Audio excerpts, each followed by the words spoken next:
A couple of days ago, my wife took me shopping, and I hate shopping, but while she was shopping for whatever women go shopping for, I went to Sports Direct and I bought the cheapest brand new hybrid money can buy in 2025. So, how much do you think this cost? It's brand new, it's Slazenger, which used to be one of the biggest names in golf. But how much do you think it cost, Bob? 30 quid. £14.99 this. £14.99. It's a steel shafted club. It's got a brand new grip on it, obviously because it's brand new. And it's actually got like a little bit of kind of shape in there, which some of the bigger brands might have something to say about that, because that is, I mean, it's just really, really good, isn't it? It's a bit of a copy of the V-Steel Hybrid, but the face looks really cheap. That's one of the things which I'll say, it doesn't look amazing, does it? I do love the look of it on top. I think the shape looks absolutely fantastic. It's a lovely black, sleek finish. We've got that Slazenger logo in the middle.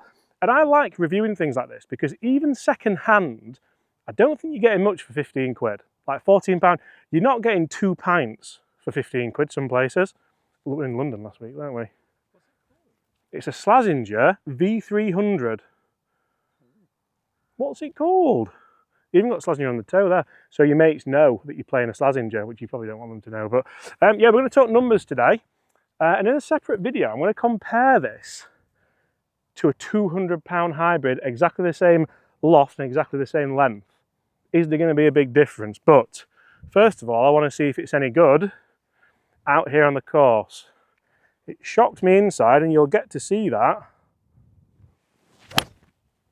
But look at that. Like, that's not a good strike. That's a horrible heely strike. It's running down the centre line of this fairway. And I think from a forgiveness standpoint, I can't quite believe how well that's just done. Because a lot of the big brands will try and basically upsell us on elements of forgiveness, on consistency, on flexing of the face, on carbon fibre, on twist face, on lots of different AI integrations. This was just next to the tennis rackets and the socks. Honestly, it was, and there weren't many of them left. So they're obviously selling them. And what I really like about this is it keeps golf available for people.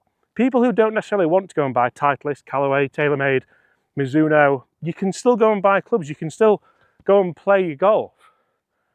So let's try a good one and see how much we lost on that bad hit. There we go. You can see that's obviously a lot higher. Is it going to go much further down that fairway? It's gone exactly the same distance, has it? A few yards further, but they're bang next to each other. So when the big brands try and sell us on consistency and forgiveness, are we being ripped off? And that's a question which I've started to ask more and more on this channel. Are we being ripped off because of marketing, because of the world's best players taking millions and millions of pounds to help sell golf clubs? When little old Slazenger, and Slazenger's had a resurgence because there's a certain sport now which is probably one of the most played sports in the UK, paddle. And Slazenger have had a resurgence because of that. So maybe they could re-inject some of that money into this game of golf that they were once so famous for. Who used to use Slazenger? It was Seve, wasn't it? Seve used to use Slazenger. And when I bought this, I bought a driver, a 3-wood and a hybrid for like 50 quid all in. Right, I really hit that one hard. That's fading back nice. And the first thing I'll say is this isn't the world's easiest tee shot. And we've got 3 golf balls bang next to each other. £14.99, Bob. £14.99. So, consistency-wise, well, we showed you off the tee, we zoomed in. That's where we are. And for £15, we've got, what we say we have in here, Bob? We've got 200 yards in, haven't we? So let's just knock these together. And I think the thing here is, obviously, if I was to hit a more expensive hybrid off this tee, it might go a little bit further. It can't be any more consistent. It's impossible. So now we have that 200 yards in. We're in the fairway. Well, I'd hit them from the rough, but to be honest, I've hit the fairway 3 times in a row, so I'm going to stick with it. It's already looking a little bit...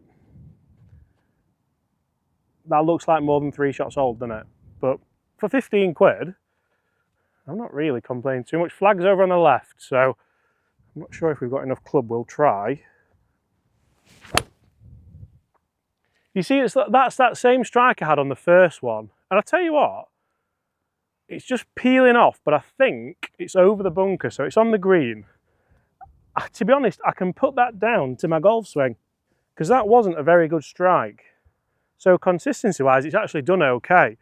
I think if we put a better swing on that, like those other two, like this one, that could be really good. Look at that, Bob. That's probably took a nice bounce. That should be good. And we've got a nice turf interaction there, which I think for a hybrid, you generally want from the deck, don't you? You want from the fairway. We've got a bit of a passenger on the face. But realistically here, the big things about the price, I was impressed with the driver. The driver cost like £25 or £24.99. Obviously, it's not performing as well as a £600 TaylorMade driver, but that's okay. I don't think it needs to. I don't think it's necessarily a, oh, well, you're obviously going to buy the £600 driver because it performs better. Like, no.